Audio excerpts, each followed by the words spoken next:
मैंने जो पिछला 2 वीडियो बनाया है कांस्टेबल ड्राइवर और कांस्टेबल वेटनरी के बारे में, उस पर भर भर के ये कमेंट आ रहा है कि सर एसएसबी में जो कुक होता है उसके ड्यूटी के बारे में बताओ, उसमें क्या ड्यूटी करना होता है, क्या रात में भी ड्यूटी करना पड़ता है, खाना बनाने के अलावा और क्या कर सकता है, क्या पूरे ड्यूटी में वो फायरिंग करने का मौका मिलता है कि नहीं मिलता है। तो इसके रिगार्डिंग आज मैं बात करूंगा। कुक की ड्यूटी के बारे में टोटल कंफ्यूजन को आज मैं दूर कर दूंगा।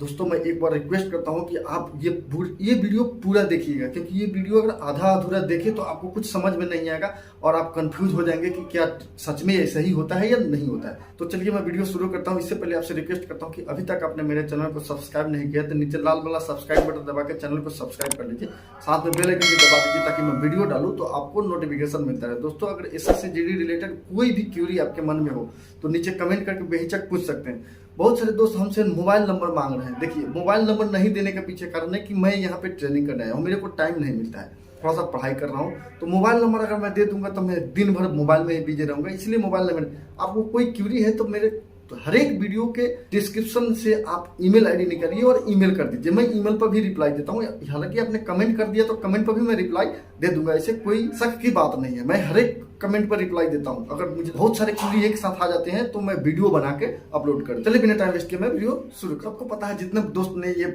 हमसे कुक के बारे में पूछ रहे हैं, ये फॉर्म भर चुके हैं, क्योंकि पिछले समय ट्रेड का जो भर्ती है तो उसी में कुक का था, तो फॉर्म आपने भर चुके हैं। इसमें एक्सपीरियंस के सर्टिफिकेट मांगता है, एक्सपीरियंस सर्टिफिकेट चाहिए आपको।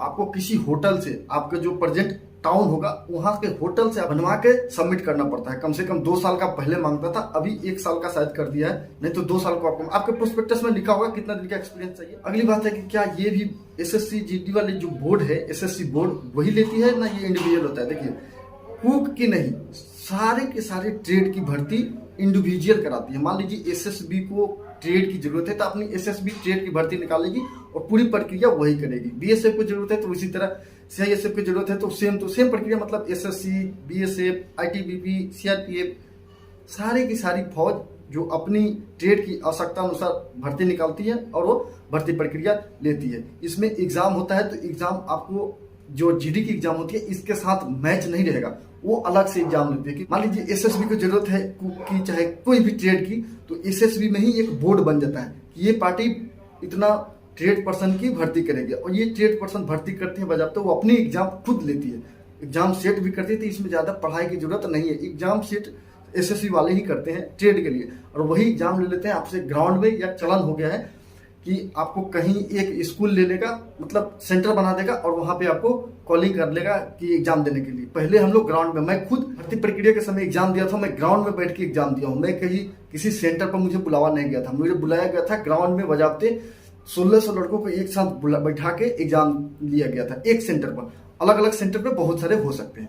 तो इतना कंफर्म रहिए कि एसएससी जीडी के तहत जो भर्ती होती है एसएससी बोर्ड द्वारा, उस तरह की एग्जाम आपकी नहीं होगी। आपका एग्जाम जो बोर्ड मेंशन रहेगा, जो बोर्ड डिटेल रहेगा, वही एग्जाम लेगा। पार्टिकुलर फौज की पार्टिकुलर बोर्ड रहेगी और वही आपकी एग्जाम, फिजिकल सब जो लेना होता है वही करेगी। अब हम बात करते हैं ट्रेनिंग की। ट्रेनिंग कितने दिन की होती है? ट्रेनिंग सारी ट्रेड की 6 महीने की होती है। उसी ट्रेड में आपको डिसिप्लिन सिखाया जाएगा, आपको ट्रेड वर्क के बारे में भी सिखाया जाएगा। हालांकि आप एक्सपीरियंस सर्टिफिकेट लेके आएंगे, फिर भी एक्सपीरियंस सर्टिफिकेट के बहाव पर आपको ट्रेड वर्क सिखाया जाएगा। बिना ट्रेड वर्क कराए आपको बॉर्डर पर नहीं भेजा जाएगा। एक दोस्त ने हमसे ये पूछा था कि सर क्या अगर हम ट्रेड में, मतलब कुक में भर्ती हो जाते हैं, जीडी के बहाव पर हमारा पे कम होगा या बराबर होगा?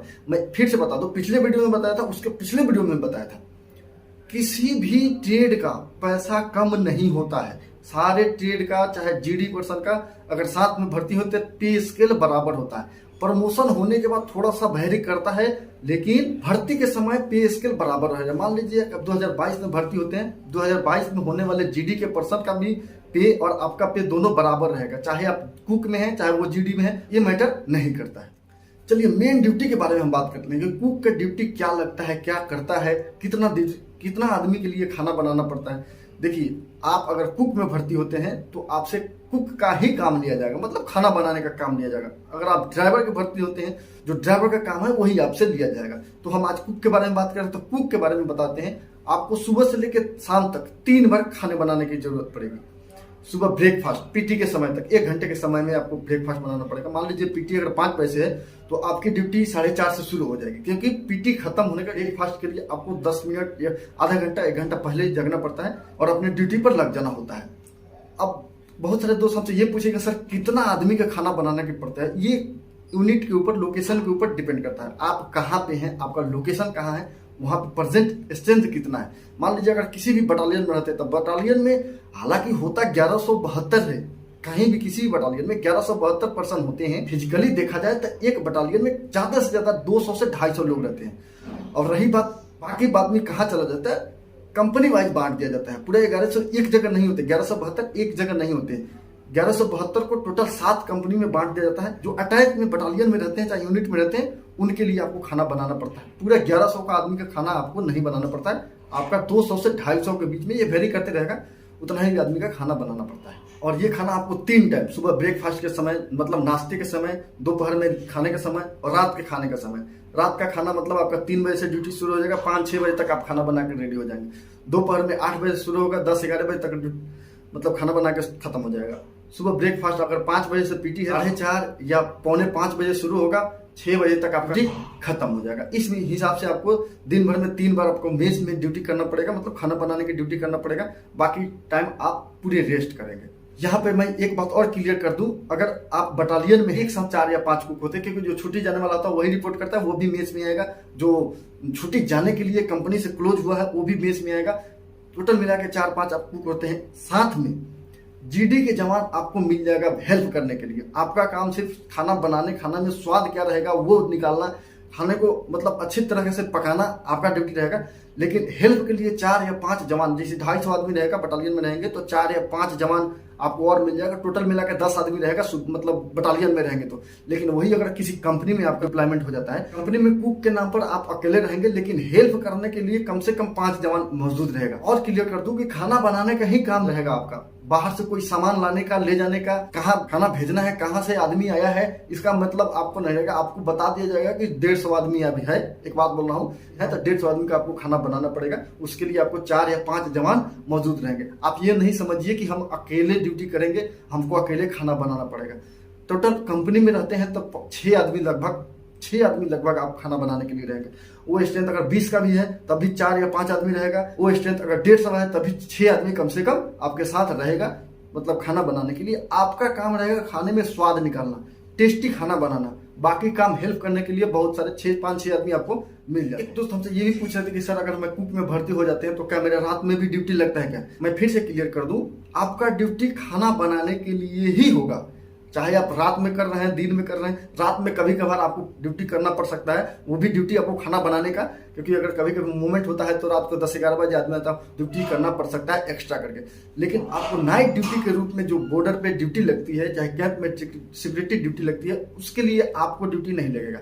कुक का ड्यूटी नहीं लगता है, किसी भी ट्रेड का नहीं लगता है। लेकिन कभी कभी आदमी कम हो जाने के कारण ड्राइवर का या स्वीपर का ड्यूटी लग जाता है, लेकिन कुक का ड्यूटी नहीं लगता है। क्योंकि कुक का ड्यूटी के लिए, कुक के लिए छुट्टी नहीं है। बाकी लोगों के लिए अगर छुट्टी हो जाता है, मान लीजिए किसी हॉलीडे के दिन ड्यूटी आउट नहीं हुआ तो बाकी लोग रेस्ट कर सकते हैं। लेकिन कुक का ड्यूटी हॉलीडे के दिन थोड़ा सा बढ़ ही जाता है, तो हॉलीडे के दिन भी आप काम करते हैं तो रात में आपसे कोई ड्यूटी नहीं लिया जाएगा। एकदम शाम का खाना बनना और आपका रेस्ट टाइम शुरू होना बराबर है। सुबह में ही आपको छेड़छाड़ किया जाएगा, सुबह में ही आपको ब्रेकफास्ट के समय बुलाया जाएगा। आपका जिम्मेवारी रहेगा कि आप जाइए, बाकी काम आपका, बाकी रात में ड्यूटी आपकी नहीं लगेगी। मेन बात हम कर लेते हैं। एक दोस्त हमसे ये भी पूछ रहे थे कि सर अगर हम कुक में भर्ती हो जाते हैं तो क्या हमको गोली चलाने का मौका मिल जाएगा? बहुत सारे जो भी पोस्ट पे भर्ती होते हैं तो उनको शौक होता है कि सर हमको गोली चलाने का मौका मिलेगा कि नहीं मिलेगा। तो मैं एक बात क्लियर कर दूं, आप कहीं भी है अगर वर्दीधारी है तो आपको साल में एक बार एनुअल फायरिंग के रूप में गोली चलाने का मौका मिलता है। वो बात अलग है कि राउंड थोड़ा कम मिलता है आपको। देखिए जीडी पर्सन को 165 राउंड मिलता है, जबकि ट्रेड पर्सन को 80 राउंड मिलता है पूरे साल में। जीडी में है तो भी फायर करेंगे, अगर आप किसी भी ट्रेड में है तो भी फायर करने का, ऐसा नहीं है कि आप ट्रेड में हैं तो फायर नहीं करेंगे। फायर आपको कराया जाएगा, बजाते आप ट्रेनिंग किए हुए हैं, सिखलाई किए हुए हैं। 6 महीने के ट्रेनिंग में भी फायरिंग करने का सिखाया जाता है। राइफल हैंडलिंग का काम आपको आना चाहिए, क्योंकि फौज में है। आपने देखा होगा बॉर्डर फिल्म में कुक जो रहते हैं, रसोईया, वो भी गोली चलाने के लिए आ जाता है। तो वो सेम टू सेम हो सकता है, जरूरत पड़ने पर, मौका इमरजेंसी में आपसे भी फायरिंग का काम लिया जा सकता है। आपके नाम से भी राइफल इशू होता है, फायरिंग के समय फायरिंग करके उसकी साफ सफाई की जिम्मेवारी आप ही की होती है। ऐसा नहीं है कि आप जीडी में नहीं है तो आपको फायर करने का मौका नहीं मिलेगा। कुक का सप्ताह में भी मेडिकल होता है, मतलब एक टाइप से इंस्पेक्शन समझिए, एक सप्ताह पर भी इंस्पेक्शन होता है कुक का, और एक महीना पर भी इंस्पेक्शन होता है, हर साल मेडिकल भी होता है। तो इंस्पेक्शन के रूप में आपको डॉक्टर साहब कभी आते हैं कभी नहीं आते हैं, तो कागज मेंटेन करके रखना पड़ता है। क्योंकि आपका काम जिम्मेवारी वाला है तो आपकी साफ सफाई जरूरी है, इसलिए आपका मेडिकल हर महीने होते रहता है। कहने का मतलब है कि कुक को हाइजीन मेंटेन करके रखना पड़ता है। हाइजीन मेंटेन करने के लिए ही हर सप्ताह भी इंस्पेक्शन होता है और हर महीने का भी इंस्पेक्शन होता है। अब हम बात कर लेते हैं कुक की प्रमोशन होता है कि नहीं। कुक के प्रमोशन नहीं होता है। 2-4 ट्रेड ऐसे हैं जिसमें प्रमोशन होता है, बाकी ट्रेड में प्रमोशन नहीं होता है। स्वीपर में भी प्रमोशन नहीं होता है, कुक में भी प्रमोशन नहीं होता है, कोबलर में भी प्रमोशन नहीं होता है। प्रमोशन नहीं होने के बावजूद भी आपका पे स्केल में कमी नहीं आएगी। पे अगर 10 साल हो जाएगा तो आप हवलदार का पे लेना शुरू कर देंगे।